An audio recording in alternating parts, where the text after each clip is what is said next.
Kaning mamatay na atong ginikanan ba, either father nimo or mother nimo, kinsay mauna nilang duha, potential magigaay nga alisdan siya, no? Especially kung dili pa kay tigulang, kay mo king pa man kahit tong mga tigulang na, unsa na lang katong bata-bata pa nawala na iyahang partner. Common gini siya nga ang usa ka tawo mangkod mao ginagiingon nato nga no man is an island. Dili siya mabuhi alone, maglisod siya. Especially kung sa dugayng panahon aduna siya kauban sa higdaanan, before mga tulog, mag-istorya sila kay nagud siya partner. So normal gid na or makasabot gid ta nga once nga mobalik na sa creator na to ang iyang partner, sakitan siya, maguol siya, ug lisod kaayo i-adjust iyang kaugalingon. So posible gyud nga alisdan ang atong ginikanan nga maunag kawala sa kalibutan.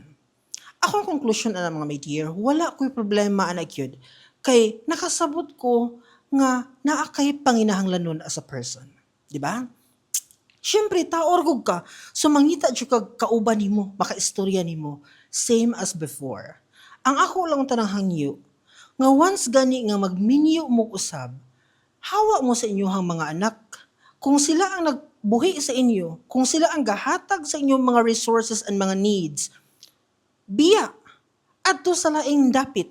Pagpuyong malinawon, uban na ang imuhang partner. Depende ni sa inyo ha, depende ni sa family. Pero kung ako'y pangutanon mo personally, dili nako dawaton ang akong bagong inahan. Wala ko'y ilahon nga stepmother sa akong life. Kapila na ko nagibalik-balik, buhi pa silang tanan. No? Buhi pa to kong mama mga may dear. Ga-emphasize na gyud ko sa konsepto nga never kong mudawat og stepmother or stepfather. Wala ko'y dawaton nga ingon ana. I only have one mother, I only have one father.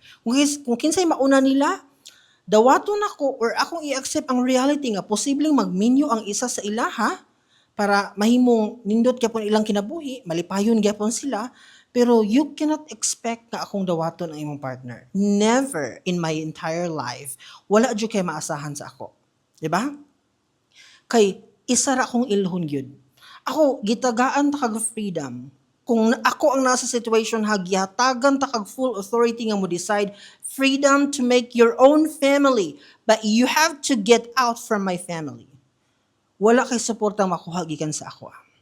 And never na kung muila nimo as ako kang ginikanan.